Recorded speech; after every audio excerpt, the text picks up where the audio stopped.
Hello प्यारे बच्चों, कैसे हैं सब लोग।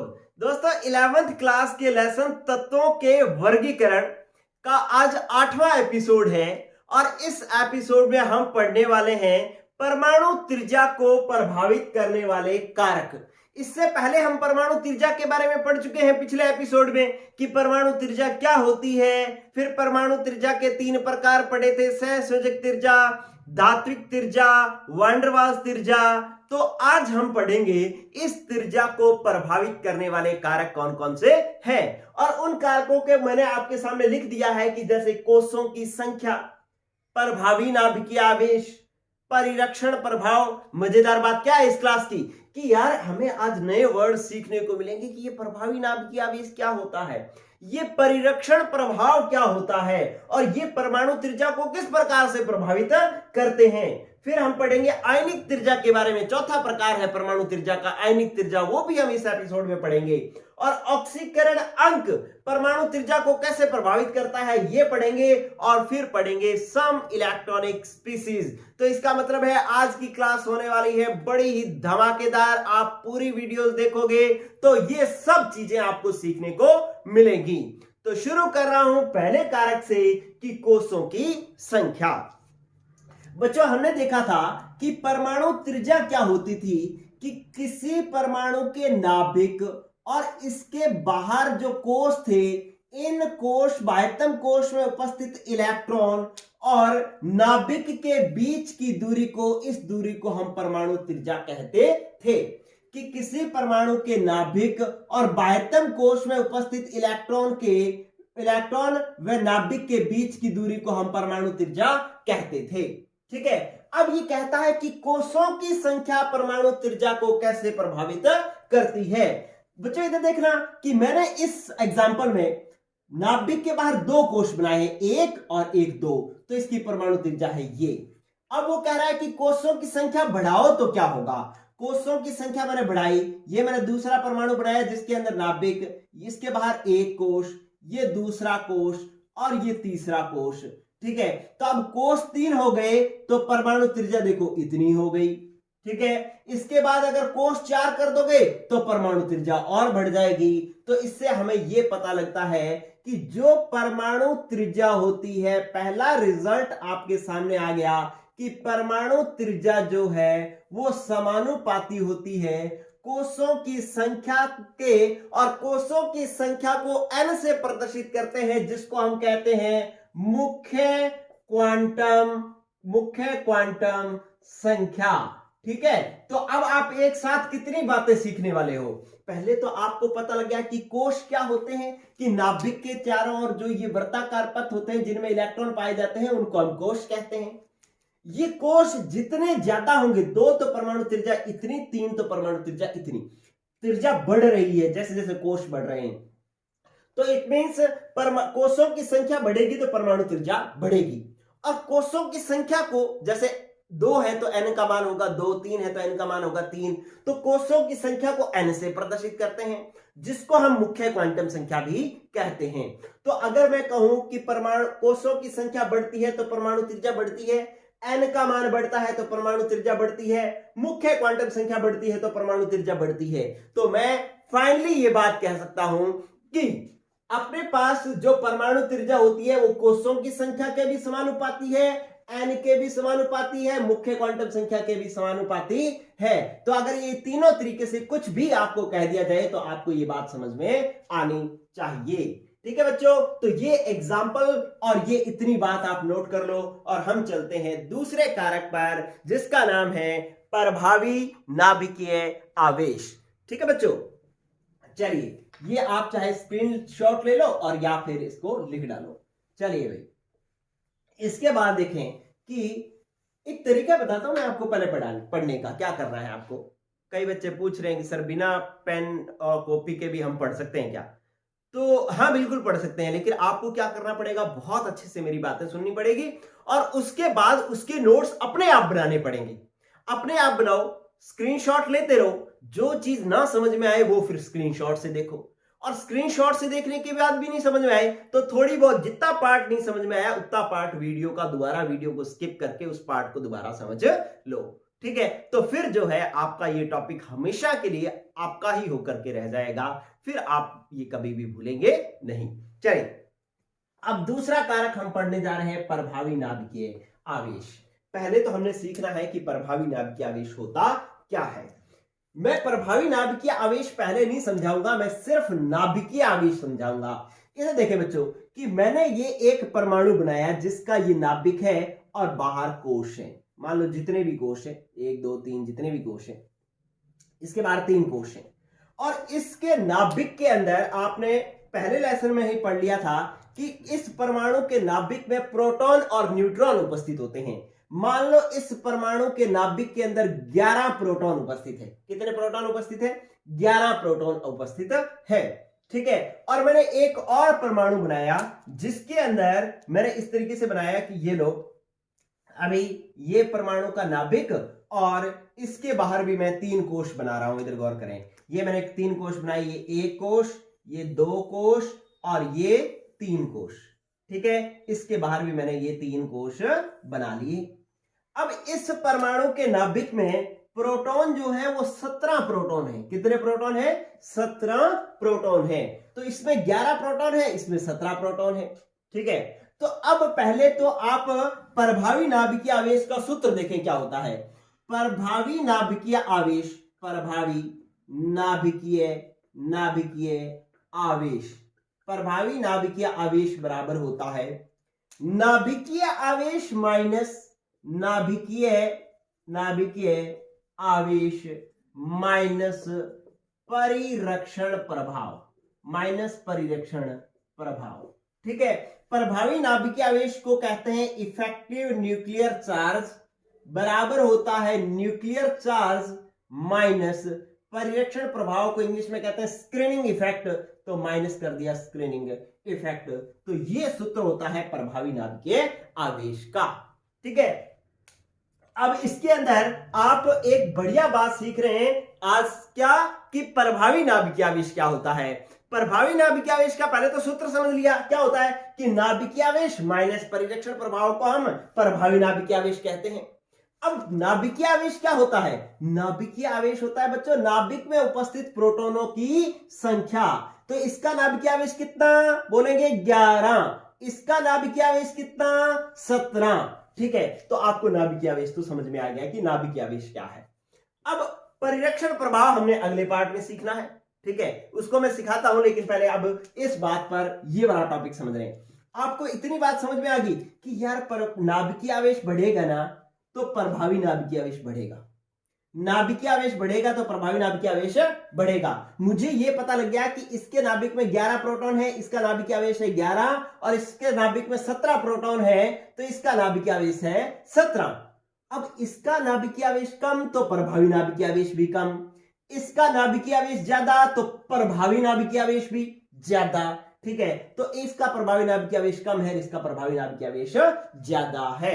ठीक है, तो एक बात तो हम समझ गए कि प्रभावी नाभिकीय आवेश का सूत्र, और प्रभावी नाभिकीय आवेश कब बढ़ेगा? जब नाभिकीय आवेश बढ़ेगा। और इन दोनों में हमें एग्जांपल में पता भी लग गया कि इसका नाभिकीय आवेश भी ज्यादा है और प्रभावी नाभिकीय आवेश भी ज्यादा है। ठीक है, अब देखें बात समझें कि आपको पता है कि नाभिक में 17 प्रोटॉन है। प्रोटॉन का मतलब क्या होता है? प्लस, धनावेश। इसके अंदर 17 प्लस है, और बाहर क्या है? इलेक्ट्रॉन। इलेक्ट्रॉनों पर कौन सा आवेश है? माइनस। तो ये जो 17 प्लस है ना, बाहर वाले माइनसों को क्या करेगा? अंदर की तरफ खींचेगा। अंदर की तरफ खींचेगा तो ये आकार हो जाएगा संकुचित, और आकार क्या हो जाएगा? छोटा। ठीक है, लेकिन ये 11 प्रोटॉन है, ये बाहर वाले प्रोटॉनों को, बाहर वाले इलेक्ट्रॉनों को अंदर प्रभावी रूप से नहीं खींच पाएगा, इसलिए इसका आकार रहेगा बड़ा। ठीक है, तो आप समझ गए कि यार प्रभावी नाभिकीय आवेश कम है तो परमाणु त्रिज्या है ज्यादा, प्रभावी नाभिकीय आवेश ज्यादा है तो परमाणु त्रिज्या है कम। तो इट मींस प्रभावी नाभिकीय आवेश परमाणु त्रिज्या के क्या हो गया है? व्युत्क्रमानुपाती हो गया है। ठीक है, तो आप यहां पर सूत्र लिख सकते हैं कि परमाणु त्रिज्या R व्युत्क्रमानुपाती होती है प्रभावी नाभिकीय आवेश के, कि प्रभावी नाभिकीय आवेश जितना ज्यादा होगा परमाणु त्रिज्या उतनी छोटी होगी। प्रभावी नाभिकीय आवेश ज्यादा है तो त्रिज्या छोटी है, प्रभावी नाभिकीय आवेश कम है तो परमाणु त्रिज्या बड़ी है। तो ये बात हमें समझ में आ गई। अब इसका एक एग्जांपल देखें बच्चों कि हमें यह पता लग गया कि किसी नाभिक के अंदर जो प्रोटॉन होते हैं वही नाभिकीय आवेश होता है, और नाभिकीय आवेश बढ़ता है तो प्रभावी नाभिकीय आवेश बढ़ता है। अब इस एग्जांपल को देखें आप कि मैंने कुछ यहां तत्व लिखे, मैंने लिखा सोडियम, मैंने लिखा मैग्नीशियम, मैंने लिखा एल्यूमिनियम, मैंने लिखा सिलिकॉन, ये कुछ तत्व लिखे। अब इसके नाभिक के अंदर प्रोटॉनों की संख्या होती है 11, इसमें 12, इसमें 13, इसमें 14। ये परमाणु क्रमांक जितना होता है उतने ही प्रोटॉन होते हैं परमाणु में, ठीक है। तो अब इसका प्रभावी नाभिकीय आवेश या नाभिकीय आवेश है 11, 12, 13, 14। अब इधर की तरफ जाने पर नाभिकीय आवेश बढ़ रहा है, नाभिकीय आवेश बढ़ेगा तो प्रभावी नाभिकीय आवेश भी बढ़ेगा, और प्रभावी नाभिकीय आवेश बढ़ेगा तो त्रिज्या घटेगी। तो इट मींस अगर मैं बात करूं इसकी त्रिज्या की, तो इसकी त्रिज्या सबसे ज्यादा होगी क्योंकि इसका नाभिकीय आवेश ज्यादा है, इसकी त्रिज्या कम होगी, इसकी त्रिज्या और कम होगी, और इसकी त्रिज्या सबसे कम होगी क्योंकि इसका नाभिकीय आवेश सबसे ज्यादा है। नाभिकीय आवेश ज्यादा तो प्रभावी नाभिकीय आवेश ज्यादा, प्रभावी नाभिकीय आवेश ज्यादा तो त्रिज्या छोटी। अरे यस और नो, ठीक है, ये बात आपको अच्छे से समझ लेनी है। ये मैंने आपको एग्जांपल भी समझा दिया, देखें। लेकिन ये फैक्टर कब लागू होगा, ये बात अच्छे से समझें। सामान्यतः ये फैक्टर अपने नॉर्मली ये फैक्टर तब लगाएंगे जब नाभिक के बाहर कोषों की संख्या क्या हो, बराबर हो। इसमें भी कोष 3 है, इसमें भी कोष 3 है, तो प्रभावी नाभिकीय वाला कंसेप्ट, आवेश वाला कंसेप्ट लगेगा, ठीक है। अगर इसमें परिरक्षण प्रभाव को इंक्लूड करके बताएंगे तब जो है कोषों की संख्या बदलने पर भी ये लग जाता है। लेकिन सामान्यतः हमने इसको अपवादों को छोड़ करके हमने इसको कब लगाना है, जब कोषों की संख्या क्या हो, बराबर हो, तब हमने क्या प्रभावी नाभिकीय आवेश वाला कंसेप्ट लगाना है, ठीक है। और एक चीज और समझे कि आप ये जानते हैं कि एक आवर्त में जितने भी तत्व उपस्थित होते हैं, जैसे मैं बात करूं कि ये सारे आवर्त, ये तीसरे आवर्त के तत्व हैं। तीसरे आवर्त में आता है सोडियम, मैग्नीशियम, एल्यूमिनियम, सिलिकॉन, ऐसे आवर्त सारणी में तीसरे आवर्त के ये तत्व हैं। सारे ही तीसरे आवर्त के तत्व हैं, तो एक ही आवर्त में उपस्थित जो जितने भी तत्व होते हैं उनके बाहर कोषों की संख्या एक समान होती है। ये सारे तीसरे के हैं तो इन सारों के बाहर 3-3 कोष हैं, तो कोषों की संख्या समान है, लेकिन परिरक्षण प्रभाव बढ़ रहा है, सॉरी प्रभावी नाभिकीय आवेश बढ़ रहा है, और प्रभावी नाभिकीय आवेश बढ़ता है तो त्रिज्या घटती है, ठीक है। तो इस प्रकार से ये आपको कंसेप्ट लगाना आना चाहिए। ले ले बच्चों स्क्रीनशॉट। और ये दूसरा फैक्टर भी आप समझ गए क्या, कि प्रभावी नाभिकीय आवेश परमाणु त्रिज्या को किस प्रकार से प्रभावित करता है। चलिए इसके बाद अपने पास बारी आती है किसकी, परिरक्षण प्रभाव की। साफ कर लो इसको। चलिए देखें, फिर बारी आती है किसकी, परिरक्षण प्रभाव की। पहले तो समझेंगे कि यह परिरक्षण प्रभाव होता क्या है, ठीक है। परिरक्षण प्रभाव होता क्या है, इधर समझेंगे बच्चों। देखो क्या कह रहा है, यह है बच्चों किसी परमाणु का नाभिक। नाभिक मैं मान लो ग्रीन कलर से बनाता हूं, ये लो, ये है किसी परमाणु का नाभिक, और इसके बाहर ये बनाए मैंने कोष।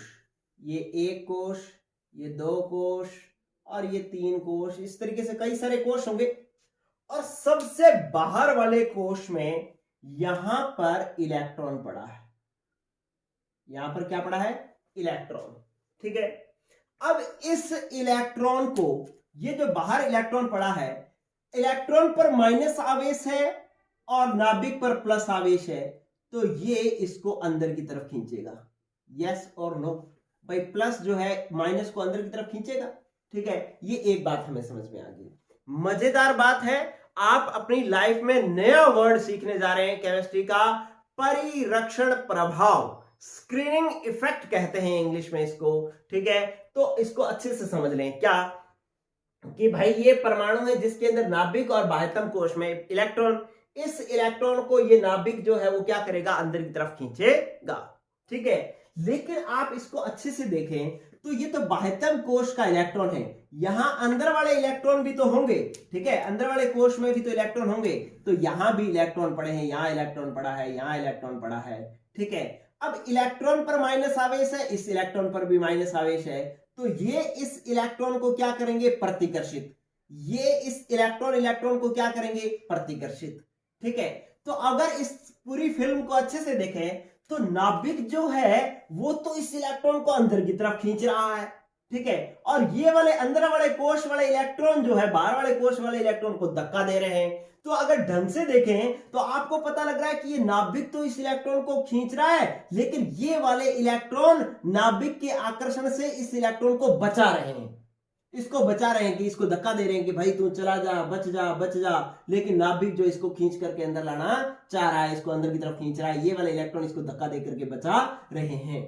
ठीक है, इसी को ही कहते हैं परिरक्षण प्रभाव।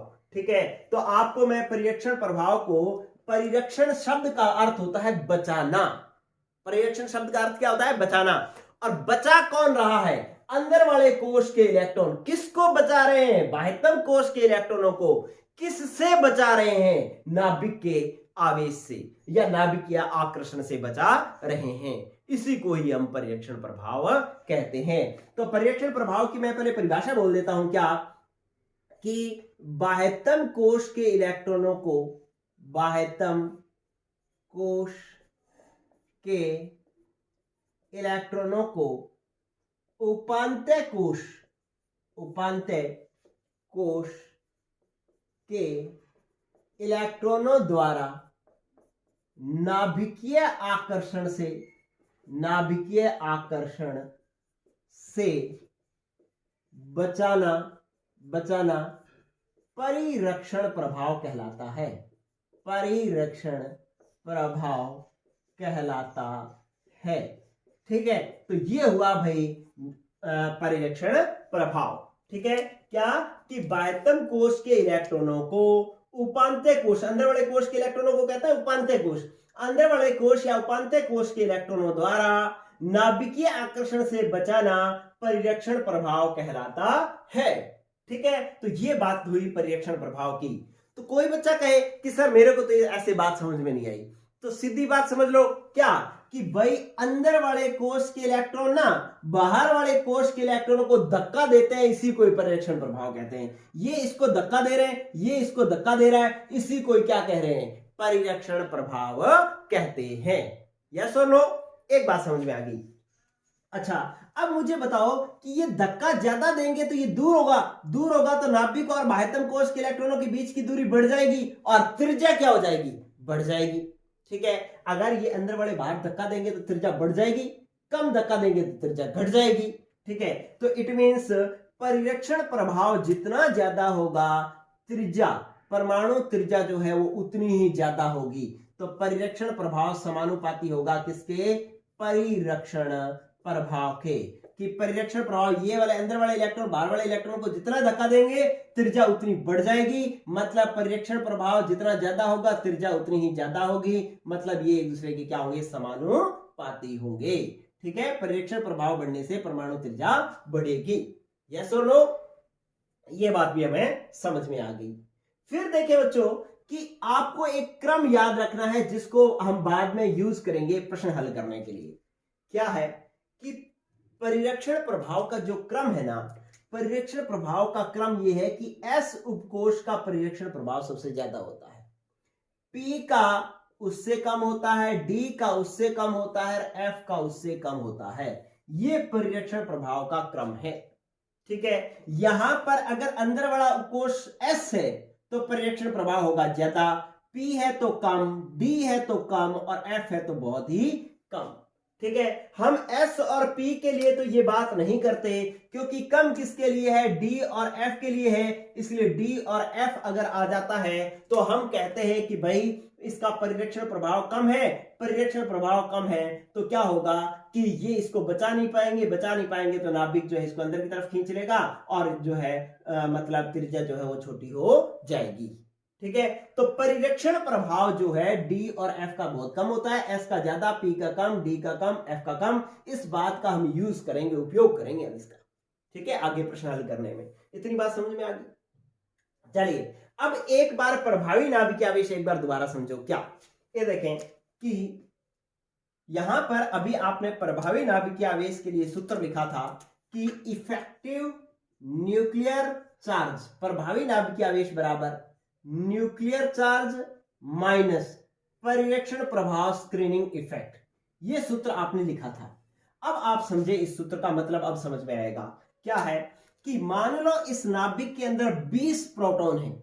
कितने प्रोटॉन है? 20। 20 प्रोटॉन का मतलब कितने प्लस हुए? 20 प्लस हुए।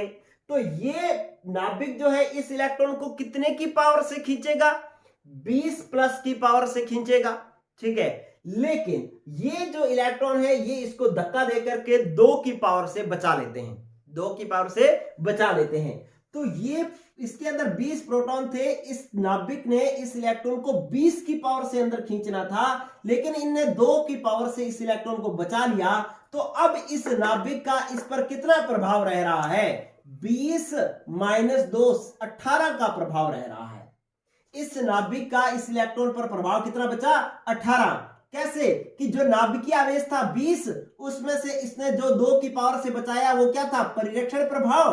तो परिरक्षण प्रभाव को नाभिकीय आवेश में से घटा लिया, तो अब इस इलेक्ट्रॉन पर जो प्रभावी नाभिकीय आवेश है वो बचा है। इसीलिए प्रभावी नाभिकीय आवेश का सूत्र होता है कि प्रभावी नाभिकीय आवेश में से प्रभावी नाभिकीय आवेश बराबर होता है नाभिकीय आवेश में से अगर परिरक्षण प्रभाव घटा देंगे तो प्रभावी नाभिकीय आवेश आएगा। 20 में से ये वाले 2 की पावर घटा देंगे तब प्रभावी नाभिकीय आवेश आएगा कि इस इलेक्ट्रॉन पर कितना प्रभाव है। इस इलेक्ट्रॉन पर प्रभाव 18 का ही बचा है। होना कितने का चाहिए था? 20 का, क्योंकि इसके नाभिक में कितने प्रोटॉन थे? 20। बाकी 2 घट क्यों गया? क्योंकि इन दोनों ने 2 की पावर से इसको बचा लिया, जो कि जिसको हम क्या कहते हैं? परिरक्षण प्रभाव। तो इस प्रकार से ये वाला सूत्र इस तरीके से होगा। अब आप देखें कि जैसे जैसे नाभिकीय आवेश बढ़ेगा तो परिरक्षण प्रभावी नाभिकीय आवेश बढ़ेगा, लेकिन अगर परिरक्षण प्रभाव बढ़ेगा तो प्रभावी नाभिकीय आवेश घटेगा, क्योंकि यहां पे माइनस का निशान है।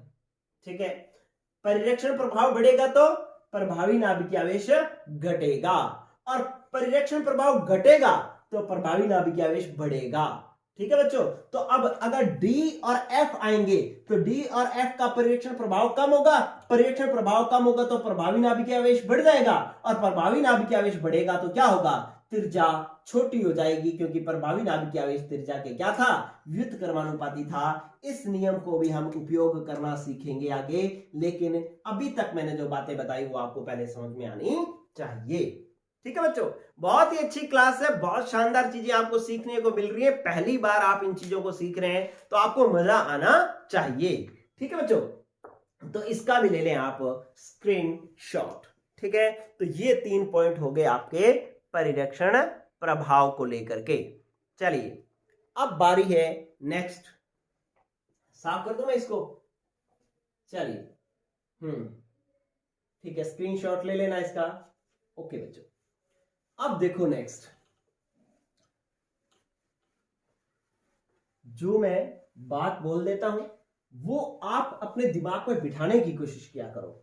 अब मैंने इतनी बातें बताई है इसके अंदर, अब ऐसा नहीं है कि आप मेरी हर लाइन को याद रखें, लेकिन एक जो रिजल्टेंट बात मैंने लिखा दी उसको तो हमेशा याद रखें। क्या कि मैंने कह दिया प्रभावी नाभिकीय आवेश तो है कि जो नाभिक के अंदर प्रोटॉनों की संख्या ना, उससे हम प्रभावी नाभिकीय आवेश की गणना करते हैं। ठीक है, तो नाभिकीय आवेश बढ़ेगा तो प्रभावी नाभिकीय आवेश बढ़ेगा। एक बात समझ में आ गई। दूसरी बात कि परिरक्षण प्रभाव क्या है कि अंदर वाले कोष के इलेक्ट्रॉन बाहर वाले कोष के इलेक्ट्रॉनों को धक्का दे रहे हैं, उसी को हम क्या कह रहे हैं? परिरक्षण प्रभाव कह रहे हैं। मतलब हर टॉपिक का एक छोटी सी पूंछ होती है, उसको पकड़ लिया करो। उसको पकड़ लोगे तो आगे जो है आप बड़े बड़े क्वेश्चन सॉल्व करना आसान रहेगा। अगर आप पूरी परिभाषा याद रखने की कोशिश करोगे तो फिर परिभाषा तो देखो आपको 11th क्लास के लिए चाहिए, लेकिन ऐसा नहीं है कि उस परिभाषा के आधार पर आप कोई कंसेप्चुअल क्वेश्चन, कोई जो है लॉजिक वाला क्वेश्चन सॉल्व कर लोगे। ये परिभाषा के आधार पर नहीं होता। हमें वो एक छोटा सा पॉइंट है ना, जो एक छोटा सा हिंट है, उस फोकस जिस पर करना है हमें, वही जो है हमारे क्वेश्चन सॉल्व करने में हमारी मदद करता है। ठीक है बच्चों, चलिए अब इतनी बातें हमने सीख ली। फिर बारी है कि अपने इन पॉइंट्स की बात करें। पहले इसके आधार पर एक चीज और सीख लेते हैं। क्या? आयनिक त्रिज्या से पहले 2 पॉइंट और सीख लेते हैं। क्या कि अब ये प्रभावित करने वाले कारक थे, इसके आधार पर हम देखते हैं कि आवर्त सारणी में परमाणु त्रिज्या किस प्रकार से बदलती है। आवर्त सारणी में परमाणु त्रिज्या किस प्रकार से बदलती है, तो पहले देखते हैं। आवर्त सारणी में 2 चीजें होती हैं कि एक तो होता है क्या? वर्ग, कि वर्ग में परमाणु त्रिज्या किस प्रकार से बदलेगी। वर्ग क्या होता है, मैंने अगर आपको बताया था, आपको याद हो तो, कि जैसे मैं पहला वर्ग बनाऊं तो पहला वर्ग मेरा इस प्रकार से बनेगा कि आपको याद होगा मैंने बताया था ह ली ना की, ठीक है, रब से फरियाद, ठीक है, इस प्रकार से पूरा मैंने बताया था लीना की रब से फरियाद। ये मान लो एक वर्ग है, पहला वर्ग है, ठीक है, ये पहला वर्ग है। अगर ऐसे देखें तो ये क्या है, आवर्त, ये क्या है, आवर्त, आवर्त नंबर है ये 1, ये 2, ये 3, ये 4 और ये 5, ये आवर्त है, ठीक है। तो अब ये कह रहा है कि वर्ग में जब ऊपर से नीचे आते हैं, ऊपर से नीचे आते हैं तो परमाणु त्रिज्या में क्या परिवर्तन आता है। देखो वर्ग में अध्ययन करेंगे तो ऊपर से नीचे आएंगे, बाएं से दाएं तो जाएंगे नहीं, बाएं से दाएं तो कुछ ही नहीं है, वर्ग तो इतना ही था, ठीक है। तो वर्ग में हमेशा जब भी हम अध्ययन करेंगे तो ऊपर से नीचे करेंगे, एक बात क्लियर होनी चाहिए, ठीक है। अब देखते हैं कि वर्ग में जब ऊपर से नीचे आते हैं तो परमाणु त्रिज्या में क्या बदलाव आता है।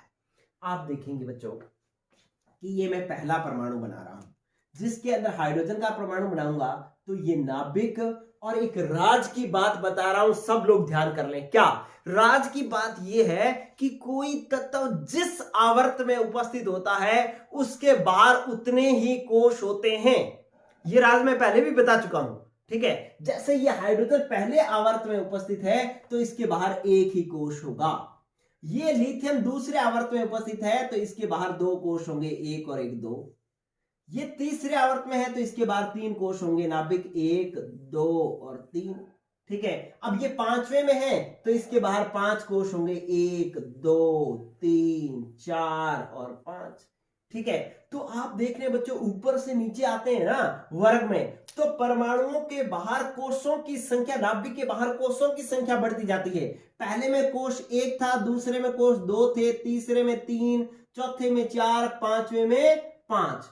तो आप देख रहे हैं कि जैसे जैसे कोषों की संख्या बढ़ती है वैसे वैसे परमाणु त्रिज्या भी बढ़ती है। तो आप लोग ये समझ गए कि सर जब हम वर्ग में ऊपर से नीचे आएंगे तो कोषों की संख्या बढ़ेगी, कोषों की संख्या बढ़ेगी, और कोषों की संख्या बढ़ेगी तो परमाणु त्रिज्या भी बढ़ेगी, ठीक है। तो इस प्रकार से जो है हमें ये बात समझनी थी, ठीक है।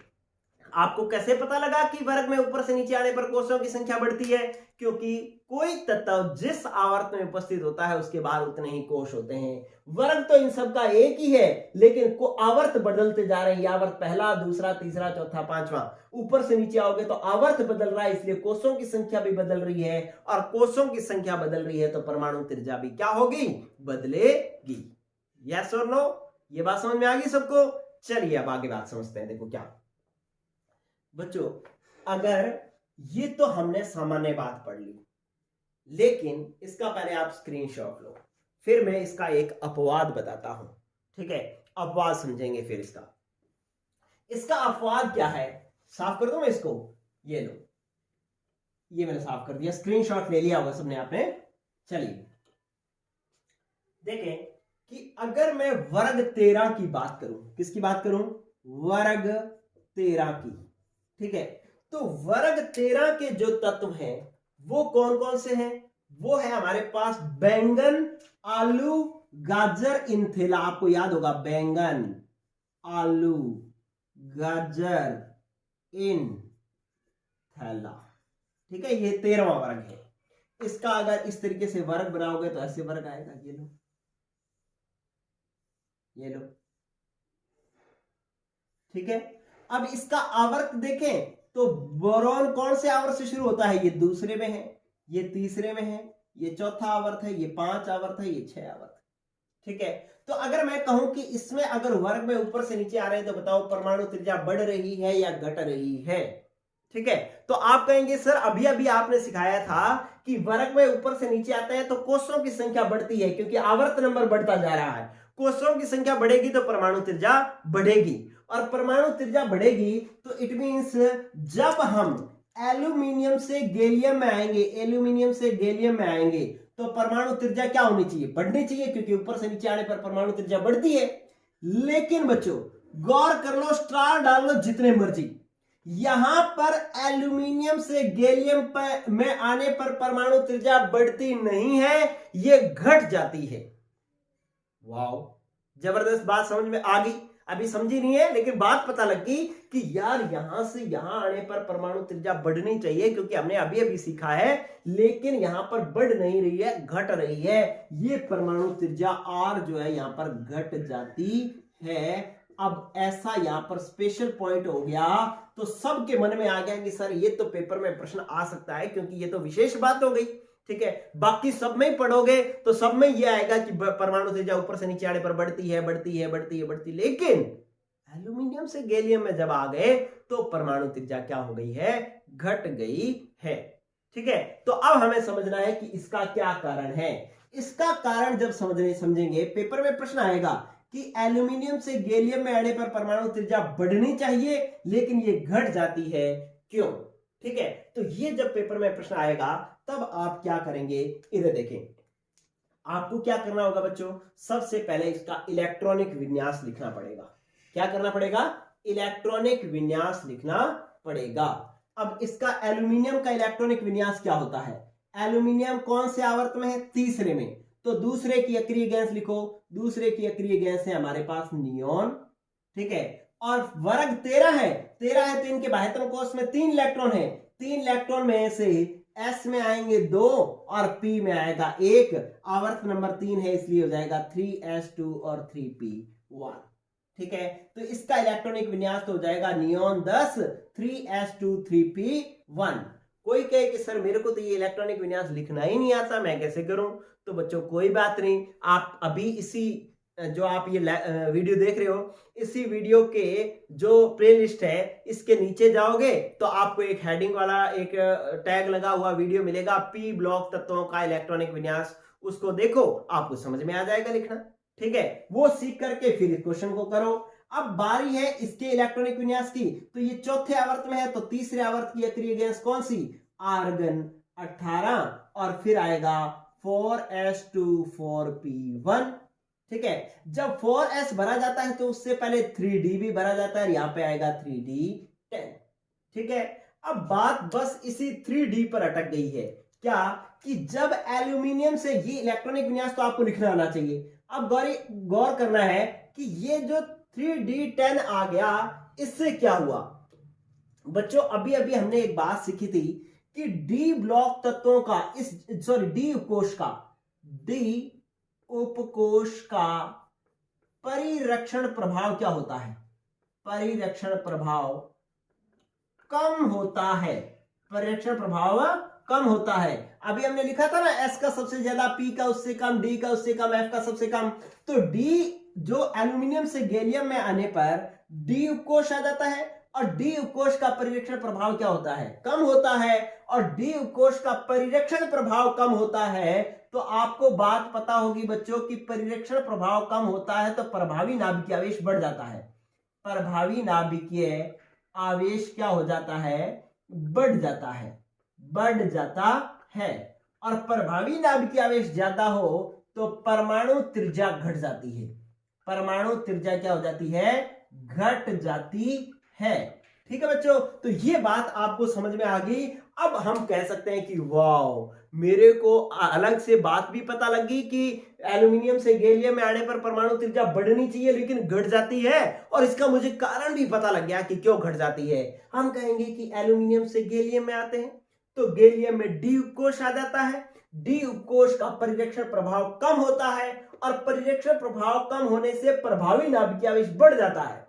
ठीक है, क्यों, क्योंकि प्रभावी नाभिकीय आवेश बराबर होता है नाभिकीय आवेश माइनस परिरक्षण प्रभाव। अब परिरक्षण प्रभाव घटा तो प्रभावी नाभिकीय आवेश बढ़ गया, और प्रभावी नाभिकीय आवेश ज्यादा होता है तो परमाणु त्रिज्या घट जाती है। ठीक है, तो इस प्रकार से ये क्वेश्चन और इसका आंसर भी हमें समझ में आ गया। ठीक है बच्चों, इसका ले लें स्क्रीनशॉट। लेकिन ये बात ध्यान रखना कि ये बात यहीं लागू होती है, आप हर जगह इस बात को लागू नहीं कर सकते। ठीक है, तो ये ले लो आप स्क्रीनशॉट। चलिए, अब बारी है नेक्स्ट, करें बात। ओके, साफ कर रहा हूं मैं इसको। चलिए बच्चों, हो गया। अब देखो भाई नेक्स्ट बात क्या, आवर्त में क्या प्रभाव पड़ता है। ठीक है, आवर्त में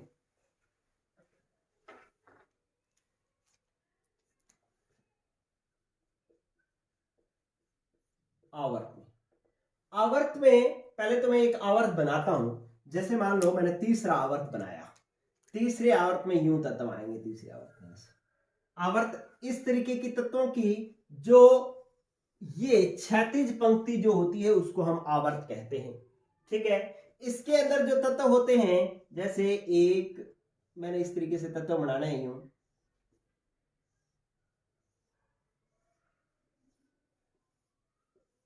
देखें कौन कौन से तत्व आ रहे हैं। जैसे मैंने लिखा कि यहां पर मैंने ये आवर्त तीसरा आवर्त बनाया, कौन सा आवर्त है, थर्ड आवर्त है, ये लो तीसरा आवर्त है।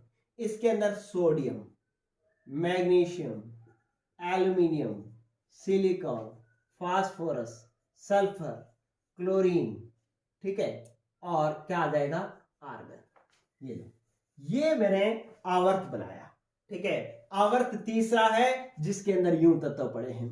वर्ग ये पहला था, ये दूसरा था, ये 13वां, फिर ये 14वां, फिर 15वां, 16वां, 17वां, 18वां। ठीक है, तीसरे से 12वें तक डी ब्लॉक होता है, वो अलग से होता है। ये तीसरा आवर्त मैंने बनाया है, ये इस तरीके से बन गया तीसरा आवर्त। अब इसके अंदर अगर अपने इनका परमाणु क्रमांक देखें तो इसका 11 होता है, ये 12, ये 13, ये 14, ये 15, 16, 17 और 18। तो आप देख रहे हैं कि जब आवर्त में पहली बात तो बाएं से दाएं जाएंगे, कैसे जाएंगे, बाएं से दाएं। वर्ग में कैसे जाते हैं, ऊपर से नीचे। आवर्त में हम जाएंगे बाएं से दाएं, लेफ्ट टू राइट। अब लेफ्ट टू राइट जाते हैं तो इनका नाभिकीय आवेश बढ़ता जा रहा है, 11, 12, 13, 14, 15, 16, 17, 18 नाभिकीय आवेश बढ़ रहा है। ठीक है, तो अपने बाएं से दाएं जाने पर आप देख रहे हैं कि नाभिकीय आवेश क्या हो रहा है, नाभिकीय आवेश बढ़ रहा है, नाभिकीय आवेश बढ़ रहा है। नाभिकीय आवेश बढ़ेगा तो आपको पता है कि प्रभावी नाभिकीय आवेश भी क्या होगा बच्चों, प्रभावी नाभिकीय आवेश भी बढ़ेगा। और प्रभावी नाभिकीय आवेश बढ़ेगा तो परमाणु त्रिज्या क्या होगी, परमाणु त्रिज्या R जो है वो घटेगी, परमाणु त्रिज्या क्या होगी, घटेगी। ठीक है, तो आप ये समझ गए कि क्योंकि आवर्त में बाएं से दाएं जा रहे हैं तो कोषों की संख्या तो समान है, क्योंकि तीसरा आवर्त है, सारों के बाहर 3-3 कोष है। ठीक है, तो यहां पर आप लिख लें कि इसमें कोषों की संख्या क्या है, कोषों की संख्या जो है इनमें क्या है, समान। एक बात, लेकिन नाभिकीय आवेश न्यूक्लियर चार्ज क्या हो रहा है, बढ़ रहा है। न्यूक्लियर चार्ज बढ़ेगा तो इफेक्टिव न्यूक्लियर चार्ज बढ़ेगा, और इफेक्टिव न्यूक्लियर चार्ज प्रभावी नाभिकीय आवेश बढ़ता है तो त्रिज्या घटती है। ठीक है, तो अब इस बात को समझ गए तो अब आप देखें, इसको मैं यहां पर साफ कर रहा हूं, ये हटा रहा हूं, मैंने इधर लिख दिया इसको। अब अगर आप देखें तो ये इस तरीके से आएगा कि इसका आकार सबसे बड़ा होगा, फिर इसका आकार छोटा होगा, फिर छोटा होगा, फिर छोटा होगा, फिर छोटा, फिर छोटा, फिर छोटा। ठीक है, तो क्यों ऐसा आकार छोटा क्यों होता जा रहा है, त्रिज्या घट क्यों रही है, तो क्यों घट रही है, क्योंकि आप कहेंगे कि आवर्त में बाएं से दाएं जाने पर कोषों की संख्या तो समान रहती है, लेकिन नाभिकीय आवेश बढ़ता है। नाभिकीय आवेश बढ़ने से प्रभावी नाभिकीय आवेश बढ़ता है, और प्रभावी नाभिकीय आवेश बढ़ने से त्रिज्या घटती है। इसलिए आवर्त में बाएं से दाएं जाने पर त्रिज्या घटती है। ये हमने नियम पढ़ लिया, यस और नो।